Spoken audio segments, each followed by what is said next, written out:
Just a few days ago, Dan Bongino seemed to take a position where, oh wait, he had been in lockstep with Kash Patel and Pam Bondi about the whole Epstein thing for literally months now.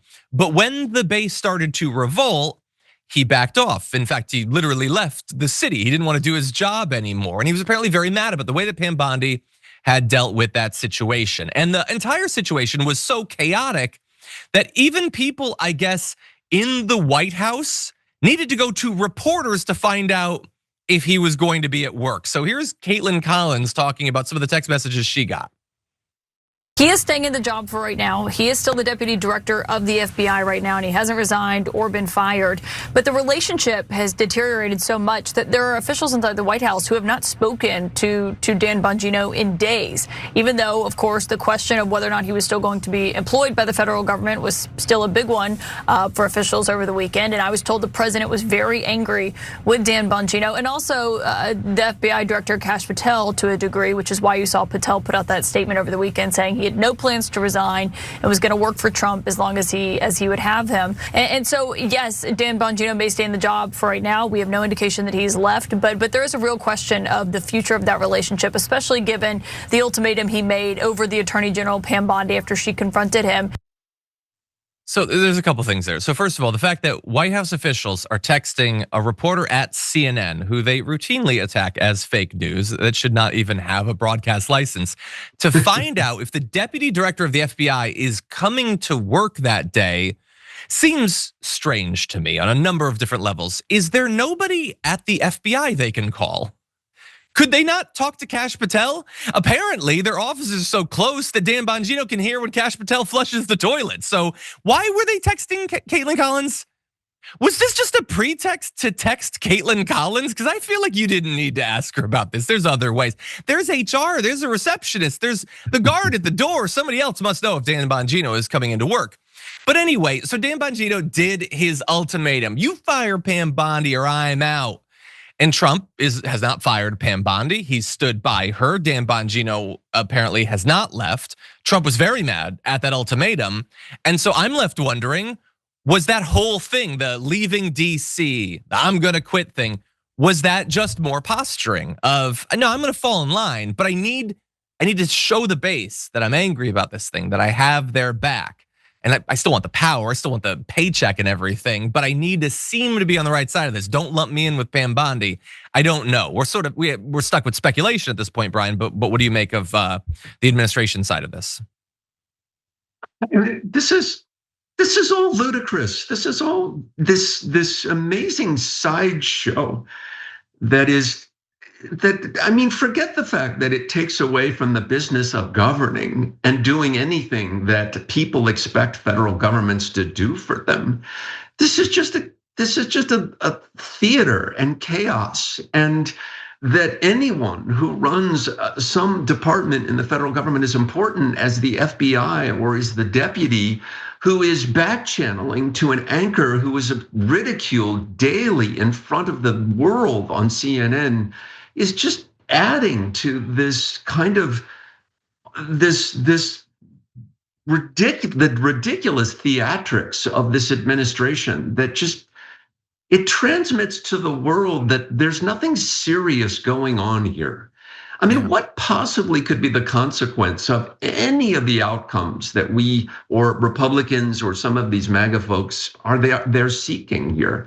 I mean, what smoking gun is going to be revealed in any of this? I mean, the person who ran the entire operation is sitting in federal prison, and it seems like no one wants to talk to her. I mean, Ghislaine Maxwell knows everything about everything. She ran the operation.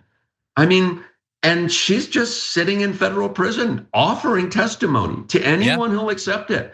So really the truth is kind of irrelevant here. It's just yet another predictable consequence of what happens when unserious people get the reins of government. Yeah. And we are in the throes of this, and we are going to face many more of this kind of Epstein Gate kinds of moments in the next 3.5 years, unfortunately. Yeah. I feel like this is the version you get with the FBI. You get, with the DHS, you get the response to the flooding, but you'll have versions of this in every department because the positions of power have been given to people who have no qualifications and an ideological bent that would seem to put them utterly at odds with the core focus of the positions that they're getting. There's no funding going. People are being cut. Those with actual expertise are being weeded out. Loyalty is being preferred in all cases over capability of doing the job. And there's basically nobody in government that thinks that government is a thing worth doing. There just isn't. Like I could do a whole rant about how, hey, should Dan Bongino still have the job if he just decides not to come in randomly? But then I think, let's say that he had gone to work. What would he have done? What?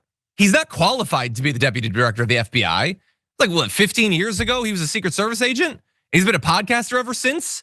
What do you think? He's like going through folders and he's like, yeah, I need to coordinate with all the field offices. He doesn't know anything about it.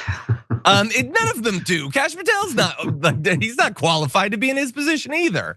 And what do we think they'd be doing investigations anyway? The FBI is just it's an arm of the secret police in the same way that the DOJ is just Donald Trump's personal lawyers now. It doesn't even really matter that they're headed up by people who can't do the job, because even if they were headed by a person who could do the job, they wouldn't do the job, because the job isn't to do the job anymore. It's to do whatever Donald Trump says that you should do. And nobody wants to hear from Maxwell. I know you need to go to another story, but I just think you just hit it on the nail on the head. This is the war of podcasters. This is just podcasters fighting with each other on the right, and Fox. Yeah. This is just as it's like, and I think you said early on that just being in the spotlight, being in the media elite, which is what basically composes the media elite on the right, are podcasters who used to work at Fox News and are anchors who used to work on Fox News in positions of government, and or podcasters who are working in like the FBI. These are just basically commentators all fighting with one another. And it's like a giant media space that is just basically at war with one another. It's just the most interesting theater. Yeah, interesting. Interesting. I hate it.